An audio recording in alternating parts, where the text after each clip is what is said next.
இன்றைக்கி நம்ம ராகி ரொட்டி செய்ய போகிறோம். அதுக்கு 1 கப் 250 கிராம் ராகி மாவு எடுத்துருக்கேன். முளப்பு கட்டி அரைச்ச ராகி மாவு. வெங்காயம் மீடியம் சைஸ் வெங்காயம் 1 பொடியாக நறுக்குனது. உப்பு நம்ம தேவைக்கேற்ப போட்டுக்கலாம். மல்லித்தலை, கருவேப்பந்தலை, குட்டி குட்டியாக கட் பண்ண வரமிளகாய். இப்போ இதை நல்லா மிக்ஸ் பண்ணிக்கலாம்.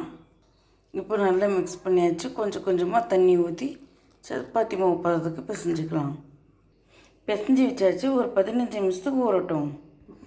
ஒரு தோசைக்கல்லில் எண்ணெய் விட்டு வச்சுக்கோங்க. இந்த மாதிரி தட்டி வச்சுக்கோங்க. இந்த மாதிரி போட்டு எண்ணெய் விட்டு வேக வைங்க. இந்த மாதிரி திருப்பி போட்டு எடுத்துக்கோங்க. Evening snacks ready.